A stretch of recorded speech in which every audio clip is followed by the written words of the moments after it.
वाढलेल्या प्रचंड उष्णतेमुळे आपल्याला वेगवेगळ्या प्रकारचे त्रास होत असतात. ताप, सर्दी खोकला, व्हायरल इन्फेक्शन यासारखे त्रास होतात. अशा वेळेला उपयुक्त ठरते ती ही कांद्याची कोशिंबीर. कांदा आपल्या शरीरातील उष्णता कमी करतो. आज आपण बघणार कांद्याची कोशिंबीर. त्यासाठी मी इथे पांढरे कांदे वापरलेले आहेत. हे कांदे पौष्टिक आहेतच, पण त्याचबरोबर हे आरोग्यदायी आहेत. तर त्यापूर्वी तुमचं या चॅनेलवर खूप खूप स्वागत.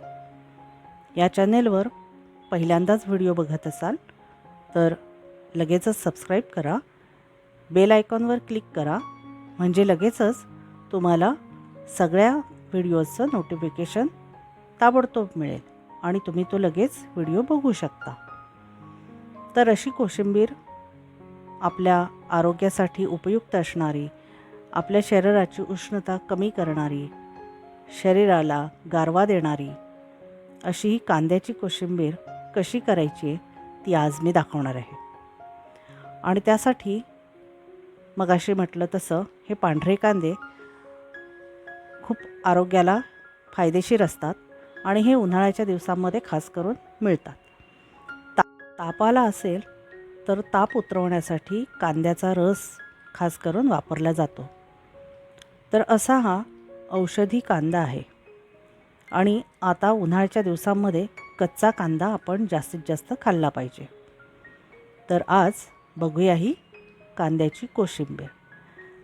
चवीला चटकदार पण लागते आणि किंचितची गोड पण लागते.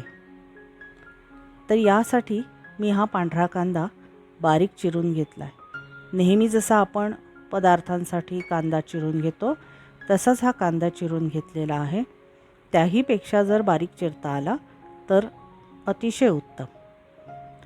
आणि इथे ओलं खोबरं पण घेतलं आहे. ओलं खोबरं थोडं जास्त घ्यायचं आहे.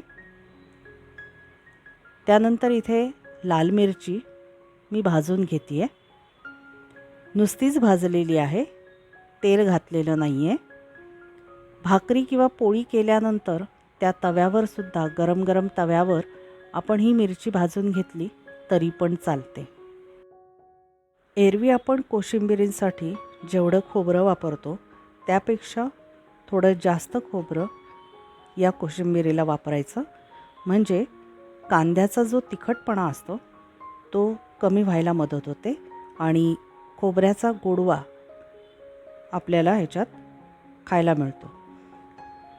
ओलं खोबरं असल्यामुळे त्याच्या गोडसर रसामुळे कांद्याचा उग्रपणा, तिखटपणा कमी व्हायला मदत होते.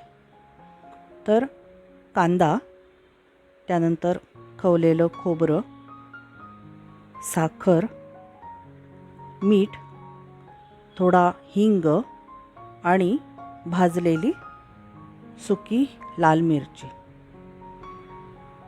ही भाजलेली मिरची आहे, ही कुरकुरीत झालेली आहे, ती छान कुस्करून घ्यायची. त्यानंतर मीठ, साखर, हिंग आणि खोबरं हे ह्या मिरचीबरोबर कुस्करून घ्यायचं. आणि मग हे सगळं कुस्करलेलं साहित्य कांद्याबरोबर सुद्धा कुस्करून घ्यायचं. खोबरं, कांदा हे अशा पद्धतीनं कुस्करून घेतलेलं किंवा हाताने असं चुरडून घेतल्यामुळे त्यातला रस असतो तो बाहेर पडतो आणि छान चवीची आपल्याला कोशिंबीर मिळते.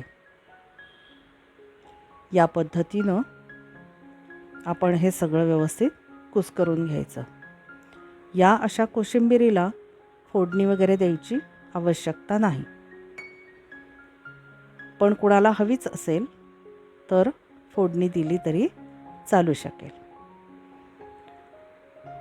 यामध्ये जेवायला घेताना थोडंसं दही घालायचं, म्हणजे या कोशिंबिरीच्या माध्यमातून आपण आंबट, गोड, तिखट आणि तुरट अशा चवी एकत्रितरित्या खायला मिळतात. यामध्ये खूप दही घालायचं नाही, पातळ करायची नाही आहे.